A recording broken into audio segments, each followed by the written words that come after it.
Today in the show, we wanted to talk a little about tree and shelter belt management. We'll discuss things like fertility, weed control, and insect control as well. First of all, it does make a difference if you've got a brand new shelter belt or if you have an established one with great big trees.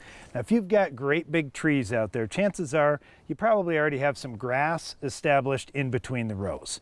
If you've got grass established, that's fine. If you're going to mow that grass, that gives you some management options where, you know what, you could prevent weeds from going to seed just by mowing in many cases. If you're going to let the grass just grow tall and you're not going to try to mow in between the rows of trees, that could be a good way to go too.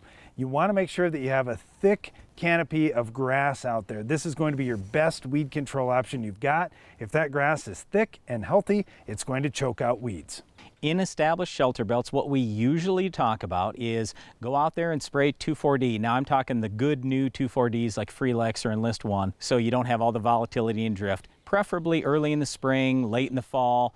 We worry about leaf drop, especially with the old 2,4-Ds. If you spray old 2,4-D in the middle of the summer, you're going to drop all the leaves off all your trees. So be careful not to do that. Now, another thing that you could potentially use out there is a product called Tenacity. That's mesotrione.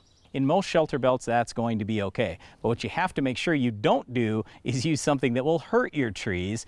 Herbicides like Tordon, Milestone, Chaparral, you don't want to use those at all in your shelter belt. So be careful about which products you're using. The other thing is to be safe. If you can use it dry, that's great. If you're using a liquid, don't spray it on the leaves of the tree. Don't even spray it on the tree trunk if you can help it. Just try to avoid those things. And if you've got some real sensitive species out there, I've seen some people, including myself, even hold a piece of cardboard along the side where I'm going to spray just to make sure it doesn't get too far or too close to a tree.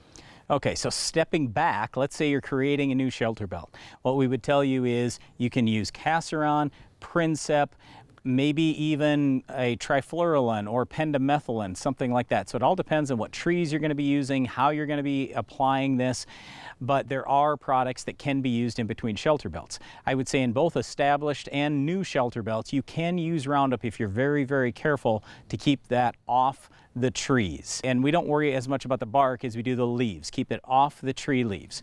Otherwise, yeah, with the new shelter belts, there's an awful lot of hand weeding that ends up getting done. Now, I also want to say when we're talking about new shelter belts, this is your chance to make that shelter belt great. So we just started a new shelter belt a few years ago on our farm, and the number one thing you have to consider is how much potassium is in that soil. It's kind of like alfalfa in that, hey, this is a perennial crop, but this is a perennial crop for like 50 years or more. So you've got one chance to get your potassium, phosphorus, all those nutrients down deep in the ground and balanced well. Get that base saturation K up to 7 to 8%. Trust me, that will be huge in terms of your overall shelter belt health. You bring up the fertility topic, Brian, and this one is a little bit controversial because some people will say, well, you don't need to fertilize a tree belt at all. But then we talk to farmers who are raising nut crops, for example, and they say, you're crazy. You can make such a difference on the health of those trees, the longevity of that tree stand, everything with fertility out there. Why would you not do it? So during the life of that stand, well, I said you can't really do much with phosphorus and potassium. You could certainly do a little bit with potassium if you water it a lot and if you have light soil.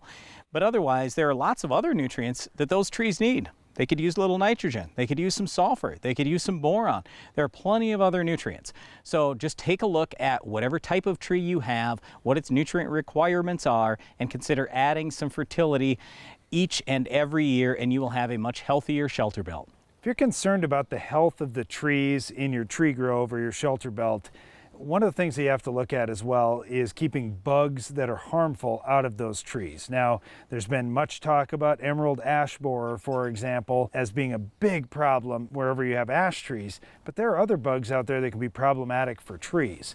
You want to keep an eye on them, and you want to work with a local arborist if you don't really know how to look for these things or where to find the different bugs that are in your area for your species of trees.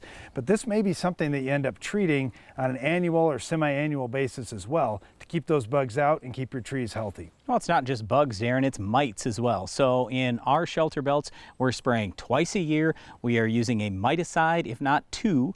We're using an insecticide, if not 2. And we're also using a fungicide and maybe 2 or 3 fungicides. So we're hitting it with a bunch of stuff to control diseases, insects, and mites. Our shelter belt's a lot more healthy because we have treated the problem.